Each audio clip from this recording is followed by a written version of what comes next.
G, c'est générateur ou créateur du monde. Et pour nous, c'est le Dieu Brahma. Dieu Brahma, il est le générateur du monde. Après, nous avons organiseur ou ordonnateur du monde, c'est le Dieu Vishnu. C'est ce qui se passe dans notre vie. C'est lui qui organise tout. C'est lui qui décide tout. Brahma, il nous a donné la naissance et après, c'est le travail de Vishnu qui organise notre vie. Après, nous avons D, et D, ça veut dire destructeur. Mais il est le destructeur du démon, et en plus, c'est le Dieu qui nous donne la renaissance. Il est le Dieu de renaissance aussi. Donc, générateur, ordonnateur et destructeur, ça fait du mot God. Et Shiva, Brahma, Vishnu et Shiva. C'est les trois dieux plus importants pour un hindou. Comprendre que ça c'est le Dieu Brahma. Dieu Brahma, il est toujours présenté un homme avec un grand barbe blond. Et il est installé sur une fleur de lotus. Et lui, il a 4 têtes. 1, 2, 3 et 4 têtes. Ça c'est le Dieu Brahma. Vishnu, on comprend comment? Vishnu, il est un homme debout avec 4 bras. Dans la main droite, dans un doigt, il a un roux. Et dans la main gauche, il a un casse-tête. Et dans une autre main, il a une fleur de lotus. Et dans une main, il a un coquille. Coquillage. Donc Vishnu, c'est comme ça. Et Shiva, il est toujours présenté comme une forme de yogi. Quelqu'un qui fait la méditation. À côté de Shiva, vous allez trouver un trident. Vous aurez un grand cheveu et par là la gorge qui coule et il est le dieu de yoga et méditation, donc il est toujours présenté dans la forme de yogi. Donc Brahma, Vishnu et Shiva. À partir de tous les 3 dieux que je vous ai expliqués, Brahma, Vishnu et Shiva, si on parle quel est le dieu sont importants, quel est le dieu plus important, donc c'est le dieu Vishnu. Pourquoi le Vishnu plus important? Parce qu'il est l'organiseur du monde. Donc c'est ce qui se passe dans notre vie. On est grand, petit, riche, pauvre, parents, grands-parents. Donc tout c'est organisé par le Dieu Vishnu. C'est lui qui décide. Okay? Le Vishnu, ça c'est un Dieu qui a pris plusieurs incarnations. Il a pris 9 incarnations. Et on pense qu'après l'époque de Kali Yuga, ça c'est le Kali Yuga, elle va prendre une autre incarnation et ça sera le termine de Kali Yuga. Kali Yuga, ça c'est l'époque de démons. Okay? Et, parce que de nos jours, on voit beaucoup de choses. Vous voyez la guerre, tout ça, c'est des démons qui font, pas de Dieu. Donc on dit ça c'est l'époque de Dieu. Donc la première incarnation de Dieu Vishnu, c'était comme un poisson. On dit Matasya. Matasya, ça veut dire poisson. Deuxième incarnation de Dieu Vishnu, c'était un tortue. Troisième incarnation de Dieu Vishnu, c'était un sanglier. Quatrième incarnation de Dieu Vishnu, c'était Vamana. C'était un homme humain, mais nain, petite. Cinquième incarnation de Dieu Vishnu, c'était Narsimha. Il avait un corps de humain, à tête de lion. C'est Narsimha. Sixième incarnation de Dieu Vishnu, c'était Parshurama. C'était un brahman. Et septième incarnation de Dieu Vishnu, c'était Rama, Dieu Rama. Huitième incarnation de Vishnu, c'était Krishna. Neuvième incarnation de Dieu Vishnu, selon les hindous, on pense que le Bouddha était aussi l'incarnation de Vishnu. Donc Bouddha est considéré aussi comme incarnation de Dieu Vishnu. Et dixième incarnation, il va prendre après. En l'année 1919, il y avait un scientifique qui s'appelait Darwin. Darwin, il a fait son recherche sur un petit pois et il a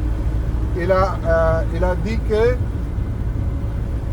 que dans la situation où on est maintenant, il a pris milliers d'années on a développé et on est dans la situation comme ça. Mais avec les incarnations de Dieu Vishnu, on peut comprendre, on a dit ça millions d'années avant que le Darwin, parce que si vous regardez, première incarnation de Dieu Vishnu, c'était comme un poisson. Poisson, c'est un animal qui vit dans l'eau, qui ne peut pas vivre sans l'eau. Deuxième incarnation de Dieu Vishnu, c'était comme un tortue. Tortue, ça c'est un animal qui peut vivre dans l'eau, qui peut vivre sans l'eau. Troisième incarnation de Dieu Vishnu, c'était un sanglier. Sanglier, il peut rester un petit peu dans l'eau, sans l'eau. Il peut vivre dans la température de 50 degrés et il peut vivre dans la température de moins 25 degrés aussi. Donc on voit le développement. Et après, on a quatrième incarnation, c'était comme un humain, mais net. Pourquoi il a présenté net? Ça veut dire qu'on était des humains, mais on n'avait pas de force. C'est pour cela qu'il a présenté le petit net. Cinquième incarnation de Vishnu, c'était un humain avec la tête de lion. Ça veut dire qu'on était des humains déjà, mais on était sauvages. Donc c'est pour cela c'est présenté avec la tête de lion, parce qu'on était des sauvages. Sixième incarnation, c'était Parshurama, ça veut dire Brahman. Ça veut dire que la société commence à se développer. Les gens ils ont commencé à faire les études. Brahman, ça veut dire des gens intelligents. Okay? Sixième incarnation, c'était Durama. Durama, il était un roi. Donc ça veut dire que la société était bien civilisée. Il y avait un roi, il y avait tout le monde. Neuvième incarnation de Dieu Krishna. Donc, huitième incarnation, c'était Dieu Krishna qui nous a donné la parole de Gita. G-E-E-T-A. En français, on dit Gita. Le Gita, ça c'est le livre sacré pour les hindous. Comme les chrétiens, ils ont la Bible, les musulmans, ils ont le Coran. Pour les hindous, c'est le Gita. Donc vous voyez le développement à partir de poissons jusqu'à le Krishna. Donc on a ça expliqué millions d'années avant de Darwin. C'est aussi l'évolution scientifique. Voilà. Ok. Donc c'est comme ça. Donc à partir de toutes les incarnations qu'on a vues de Dieu Vishnu, quelles sont les incarnations plus importantes?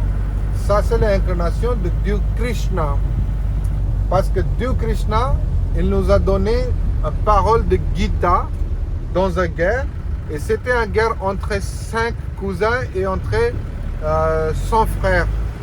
Donc là-bas, l'un des frères, il a refusé de faire la guerre. Et comme Krishna, il était son ami, il a préparé cet homme pour faire la guerre parce que c'était une guerre de dharma. C'était une guerre contre les bonnes personnes et les mauvaises personnes. Bon esprit, mauvais esprit. Donc, il nous a donné les paroles de Gita. Donc, le Gita, ça c'est un livre sacré et le plus important pour les hindous. Première chose, que les hindous ne sont pas très orthodoxes. On n'est pas très strict pour notre religion. C'est jamais obligé pour un hindou d'aller dans le temple. C'est rien, c'est pas écrit dans notre religion qu'il faut que tu ailles une fois, 2 fois ou 5 fois dans le temple. En fait, vous n'êtes pas obligé de faire prière aussi. Si vous croyez dans le Dieu, c'est déjà assez. Dans le livre de Gita, c'est écrit qu'il faut faire des bons karmas seulement. Parce que la base de la Gita, c'est que des karmas.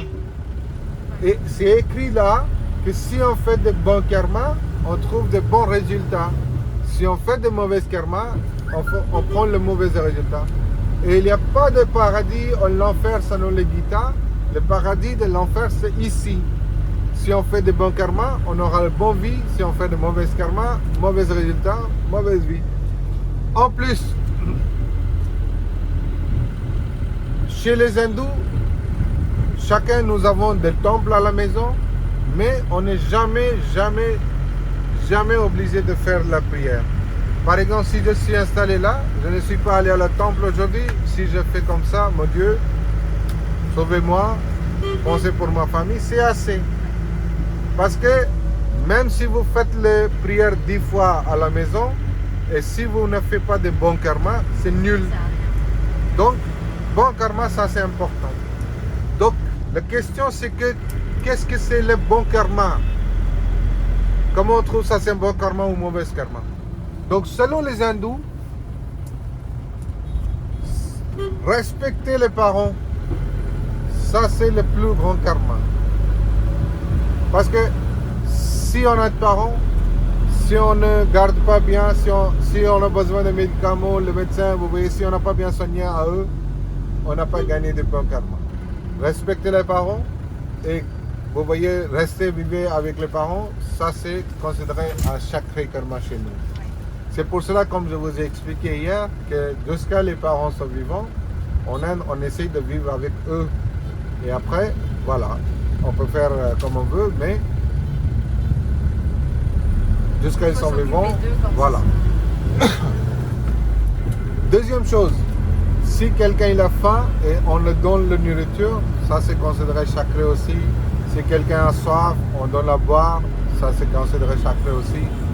Si on respecte notre femme, notre mari, nos enfants, vous voyez, si on s'occupe bien, ça considéré aussi un bon karma. Et en plus, si on nourrit les animaux, vous voyez, ça c'est considéré aussi bon karma. Donc, bon karma, bon résultat, mauvais karma, mauvais résultat. Ça c'est sûr. Ok? Donc ça c'est un petit peu le détail de Gita. Voilà. Et en plus, on n'est pas très strict, pas orthodoxe. On peut y aller dans le temple, on peut y aller n'importe où, même si on ne va pas, c'est pas un problème. Il faut juste penser pour le bon karma. Par exemple, s'il y a un étudiant, son karma c'est quoi? Son karma qu'il fait des bonnes études. Mais si sans avoir fait bonnes études, c'est il pense pour le résultat de l'examen, ça c'est automatique. S'il n'a pas fait de bonnes études, il ne va pas gagner de bonnes notes dans l'examen. Donc il faut qu'il fasse un bon karma vers les études, il va trouver le bon note aussi. Donc ça c'est le bon résultat, il va trouver. Donc bon karma, bon résultat, mauvais karma, mauvais résultat. Donc on a parlé le God, G-O-D, Brahma, Vishnu et Shiva. À partir de tous les trois dieux, quel est le dieu important? C'est le Vishnu. À partir de l'incarnation du dieu Vishnu, Krishna, ça c'est le plus important. Mais maintenant, tous les autres dieux qu'on a parlé, ils ont des femmes aussi. La femme de Dieu Brahma, elle s'appelle Sarasvati. Sarasvati, ça c'est la déesse d'éducation et la connaissance. Deuxième, c'est la femme de Dieu Vishnu. Elle s'appelle Lakshmi. Okay?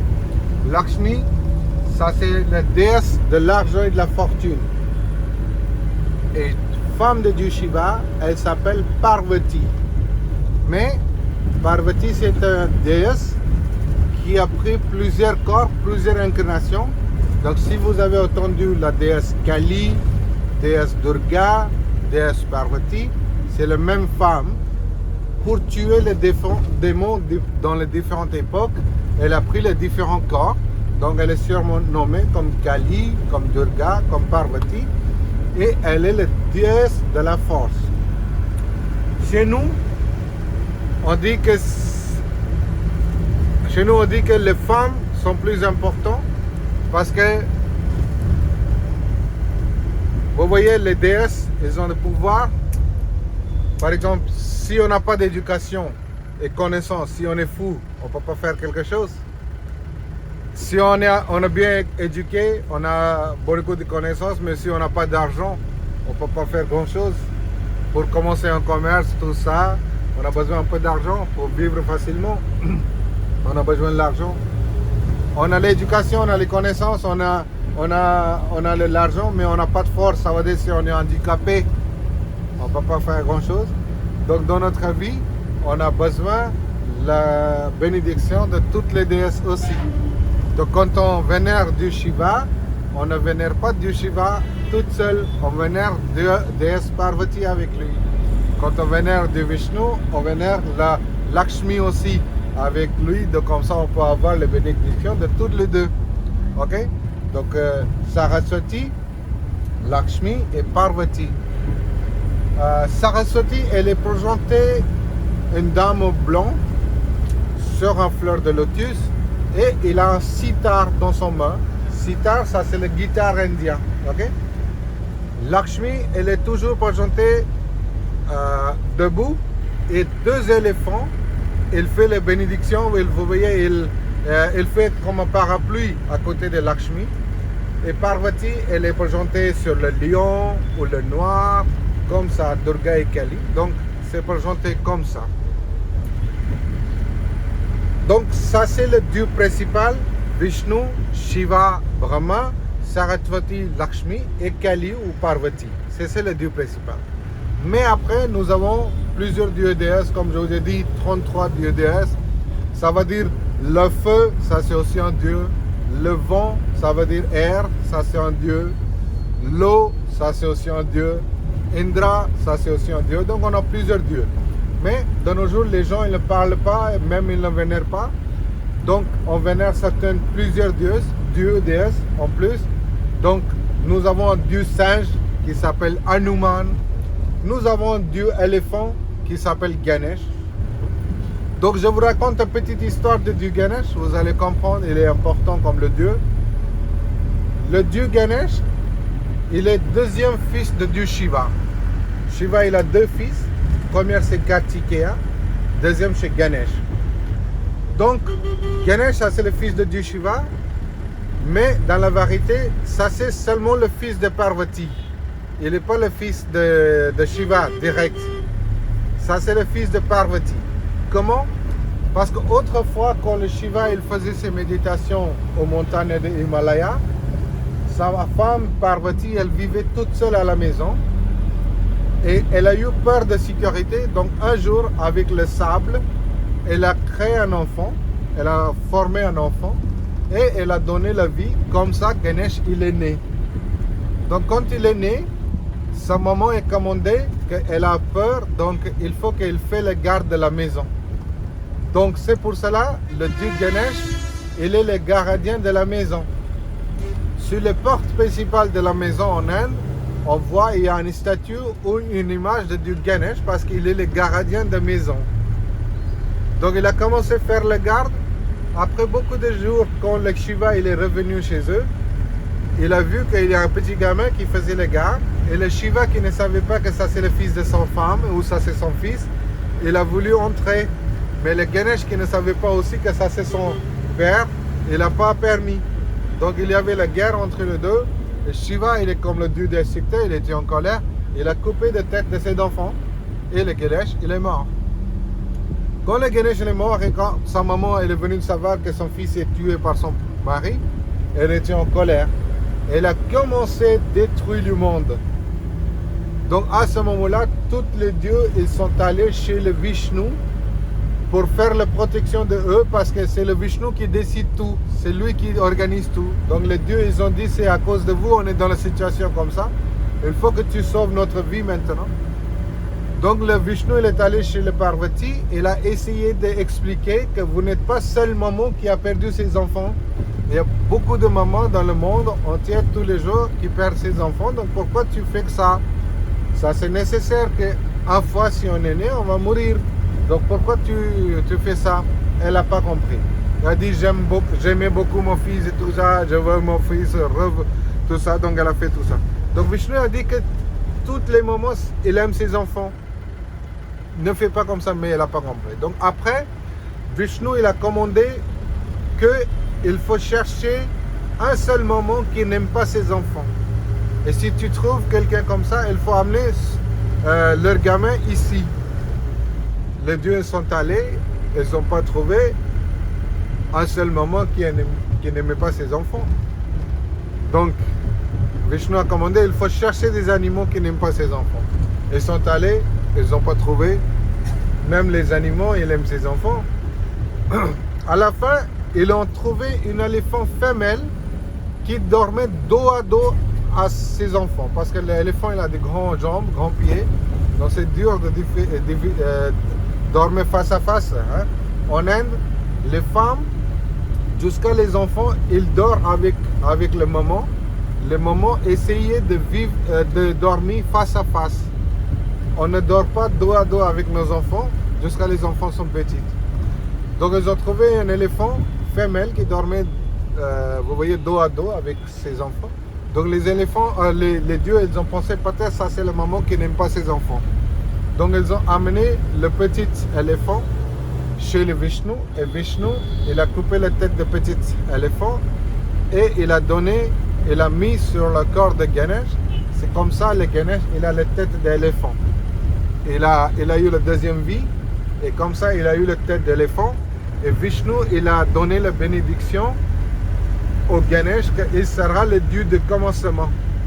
N'importe quand en Inde, on commence quelque chose de nouveau. Ça peut être un nouveau jour, ça peut être une nouvelle construction de maison, mariage, quelque chose. On toujours vénère le dieu Ganesh premier parce qu'il est le dieu de commencement. Et il est béni, il a béni par le dieu Vishnu comme un dieu de prospérité aussi. Parce que Ganesh, il est considéré de nos jours le dieu de prospérité. Donc de nos jours, on a beaucoup de gens qui vénèrent le dieu Ganesh pour avoir les chances de prospérité. Et voilà. Comme ça c'est l'histoire de Ganesh. Donc comme ça, nous avons plusieurs dieux et déesses. Mais la chose que je veux faire claire, hindou, ça c'est une religion très simple. C'est pas compliqué. Tout le monde peut être un hindou. On a beaucoup de gens étrangers, même en Inde du Nord, où on a la terre où le Krishna il est né, quand on dit Mathura. Beaucoup d'étrangers vivent là-bas. Ils disent Hare Krishna, Krishna Krishna, Hare Hare, Hare Rama, Rama Rama, Hare Hare. Donc, ils sont chrétiens ou peut-être d'autres religions, mais ils ont adopté l'hindouisme. Ils ont adopté parce que l'hindou c'est pas religion, ça c'est juste une façon de vivre. C'est jamais nécessaire d'aller dans le temple, c'est jamais nécessaire de faire la prière 4-5 fois. Si je suis là et si je fais mon Dieu, sauvez-moi, sauvez ma famille, c'est assez. La religion hindoue, c'est aux bases de karma. Il faut faire des bons karmas, c'est tout. Si on va 6 fois dans le temple, si on ne fait pas de bons karmas, c'est nul. Dieu ne sera jamais content. Je vous dis une histoire. Autrefois, il y avait 2 personnes. Une personne, il était mauvais caractère, un il était bon caractère. Donc, le monsieur de bon caractère, il allait toujours dans le temple 2-3 fois avec beaucoup de fleurs, avec l'offrande. Il faisait de grandes pierres qui a duré 1 ou 2 heures. Et il y avait un homme qui allait tous les jours dans le temple, mais il abuse le Dieu. Hey, tu as rien, tu es con, tu es comme ça, tu es comme ça. Un jour, et tout le monde, les deux, ils faisaient la même chose, mais en la continuité. Okay? Un jour, il a eu l'inondation dans leur vie. Le monsieur qui faisait la prière, il n'est pas allé dans le temple. Il a pensé, oh, c'est inondé. Mais le monsieur, le mauvais caractère qui abusait, vous voyez le Dieu, il est allé, vous voyez, là-bas. Mais quand la chose est arrivée, le monsieur qui était le mauvais caractère, il a gagné de bons karma parce que dans son travail, il était continuité. Vous voyez, il n'a pas cassé son loi de vie. Donc, il faut penser de bonnes choses, bons lieux, mais voilà, c'est jamais nécessaire d'aller dans le temple et tout ça. Tout le monde peut être un hindou. Donc, ça, c'est une histoire d'hindouisme. J'espère que vous avez bien compris. Mais si vous avez des questions, vous pouvez poser. Pas de problème. Parce qu'il y a des temples qui sont énormes ici, il y a beaucoup de décorations, on doit vénérer Dieu avec toutes ces décorations-là, on doit le vénérer avec toute cette grandeur-là. Comme je vous ai expliqué hier, quand on était à Mahabalipuram, on dit que il n'y avait pas de temple, tout ça en Inde. Que c'est ce qu'on voulait faire, on faisait à la maison. Mais on peut dire qu'il y avait plusieurs raisons de construire le temple. Peut-être les rois, ils voulaient montrer ses richesses. Que le roi, il a construit un grand temple comme ça. Regardez son puissance, regardez son comme ça. Donc ça, c'est peut-être la première raison. Et comme ça, ça c'est devenu notre tradition. Ok? Deuxième raison, vous pouvez dire qu'en 15e, 16e siècle, quand on avait des attaques de musulmans, de Moghols, vous voyez, ils imposaient leur religion sur les hindous. Donc, comme ils construisent les mosquées et tout ça, on a commencé à construire le temple. Parce que si on n'avait pas de temple, si on n'avait que des mosquées, peut-être tout le monde était le musulman en Inde. C'est pour cela qu'on a commencé à construire le temple aussi plus en plus. Donc, de nos jours, en Inde, la plupart des temples que nous avons, c'est construit après 15e siècle. C'est à cause de peut-être l'attaque de Moghols. Mais à l'époque, Par exemple, vous pouvez parler 400-500 années avant, il y avait un seul temple dans la ville. Et c'était un temple de la ville. Tout le monde pouvait aller pour faire la cérémonie, tout ça. Mais maintenant, tout le monde peut construire le temple, donc on a assez de temples. C'est ça, les raisons. Je veux dire, la marche sur le feu, est-ce que tu as entendu Non, le parler? marché sur le feu, vous voulez parler? Moi, vous voyez, dans l'hindouisme, nous avons plusieurs religions, les sectes, vous pouvez dire. D'accord, Tout le monde ne fait pas ça. Hein. c'est ça, oui. Par exemple, si vous parlez dans ma région, on n'a jamais fait. Personne ne fait. C'est juste un petit coin Dans où il y a le les sud. traditions, voilà. Où il y a une tradition qu'ils font ça. Oui. Mais pas tout le monde. D'accord. C'est peut-être les gens qui avaient un désir qui accompli, après ils font ça. Tout le monde ne fait pas ça. Mais en Inde, ce n'est pas chose courante. On Non. ne le fait pas. Non. C'est vraiment une partie bien distincte de l'Inde, c'est-à-dire dans le sud où on le fait. Voilà. Est-ce qu'on tue encore les animaux? Si on coupe les cabris, En Inde. les boucs, les... On coupe Est-ce la... qu'on fait les sacrifices les d'animaux sacrifices. ici? Les sacrifices d'animaux, ça existe même aujourd'hui, mais on est divisé par les communautés. Donc certaines communautés, il a droit de faire. Par exemple, les communautés de guerriers et les communautés de gens, les castes Shudra, les plus bas, Oui, ils peuvent faire les sacrifices. Mais les commerçants, agriculteurs et les prêtres et brahmanes, ils n'ont pas droit ni à manger la viande, ni faire les sacrifices. Et les touchables, vous voyez intouchables, les Shudra ou les guerriers, c'est des gens qui ont le droit de manger la viande et peuvent faire les sacrifices aussi. Tout le monde ne fait pas Généralement, celui qui est végétarien ne fait pas de sacrifice d'animaux. ça. C'est ça. c'est ça. Ah, d'accord. Ok. Et ça, on le fait aussi dans les Mais régions du Nord? le sacrifice qu'on dit chez nous, Oui. ça c'est le sacrifice des céréales. On dit yagya. L'agriculture des produits Voilà. végétales. On dit yagya. Donc, on allume un feu sacré, on allume avec le bouche de vache. Oui. Vous voyez, on met les graines, les céréales, la nouvelle agriculture, C'est par ça. exemple, nouvelle récolte. Oui. On sacrifie. Parce que, première, on veut offrir au Dieu et après, on utilise pour nous. C'est une... Donc, oui. n'importe quoi, quand on avait de nouvelles récoltes, on fait le sacrifice, mais ce n'est pas le sacrifice des animaux, ça c'est le sacrifice de nouvelles récoltes. Le beurre clarifié, le lait, les céréales, les fruits, les fleurs, comme ça des choses on sacrifie C'est une dans le feu. cérémonie de remerciement. C'est ça. Voilà.